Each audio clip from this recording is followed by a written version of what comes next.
Hi friends, welcome to Sravani kitchen. Friends, tasty and crispy instant dosa.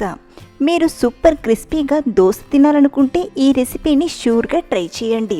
చాలా టేస్టీగా క్రిస్పీగా ఉంటుంది. ఒక్కసారి మీరు రుచి చూసారంటే ఎప్పుడు కూడా ఈ దోశని చేసుకుంటారు. అలాగే మీ ఫ్రెండ్స్కి కూడా ఈ రెసిపీని మీరే ప్రిపేర్ చేస్తారు.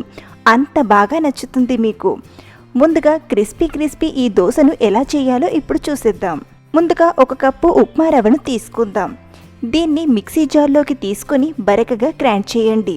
మరీ పిండిలా కాకుండా, మరీ రవ్వలా కాకుండా ఇలా మిక్సీ పట్టాలి. గ్రైండ్ చేసిన రవ్వను మిక్సింగ్ బౌల్లోకి తీసుకుందాం. ఇందులోనే 1/2 కప్పు గోధుమ పిండిని యాడ్ చేసుకుందాం. అలానే 1 కప్పు పెరుగుని కూడా యాడ్ చేద్దాం. మీరు పుల్లటి పెరుగుని యూజ్ చేస్తే టేస్ట్ మరీ బాగుంటుంది.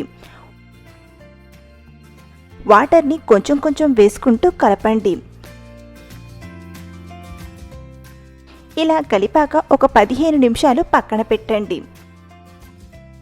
దోశల్లోకి కమ్మటి చట్నీని ఎలా ప్రిపేర్ చేసుకోవాలో మనం ఇదివరకే మన ఛానల్లో చెప్పుకున్నాం.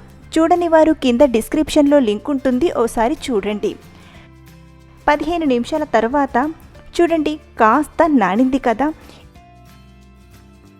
ఇందులో రుచికి సరిపడా ఉప్పు, అలానే 1/2 స్పూన్ బేకింగ్ సోడా అంటే వంట సోడాను యాడ్ చేసుకుందాం. వాటర్ని కొంచెం వేసుకుంటూ దోశ పిండిలా కలపండి. దోశ బ్యాటర్ ఈ కన్సిస్టెన్సీలో ఉండాలి. ఇప్పుడు ప్యాన్ తీసుకొని వేడి చేసుకుందాం. 1 టీ స్పూన్ ఆయిల్ని వేసి బాగా స్ప్రెడ్ చేయండి. కొన్ని వాటర్ని కూడా చల్లి స్ప్రెడ్ చేయండి. ఇప్పుడు పిండిని వేసి రౌండ్గా తిప్పుతూ దోశను వేసుకుందాం.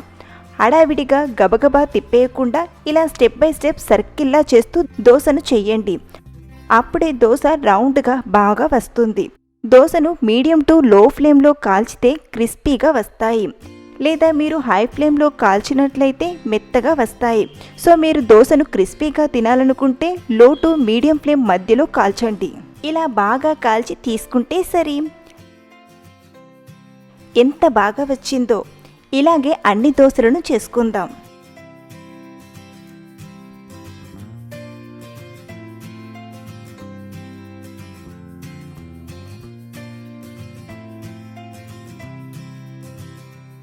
చూడండి, మన దోశలు రెడీ అయిపోయాయి. చూస్తుంటే మీకు తెలిసిపోతుంది ఎంత క్రిస్పీగా ఉన్నాయో. ఈ రవ దోశను ఇన్స్టంట్గా అప్పటికప్పుడు చాలా ఈజీగా ప్రిపేర్ చేసుకోవచ్చు. నానడానికే ఒక 15 నిమిషాల టైం పడుతుంది, కానీ మిగతా ప్రాసెస్ అంతా ఫాస్ట్గా అయిపోతుంది. సో ఫ్రెండ్స్, ఎప్పుడైతే మనం దోశ పిండిని ప్రిపేర్ చేసుకోమో అప్పుడు ఇన్స్టంట్గా ఈ రవ దోశను ట్రై చేయండి. ఈ దోశలు ఎవరికైనా బాగా నచ్చుతాయి. ఈ రెసిపీ మీకు నచ్చితే లైక్ చేయండి. అలాగే ట్రై చేసి మీకు ఎలా కుదిరాయో కామెంట్ చేసి చెప్పగలరు. మరిన్ని టేస్టీ అండ్ వెరైటీ రెసిపీస్ కోసం మన శ్రావణి కిచెన్ ఛానల్ని సబ్స్క్రైబ్ చేసుకోండి. పక్కనే ఉన్న బెల్ ఐకాన్ని ప్రెస్ చేయడం మర్చిపోవద్దు. Thank you for watching.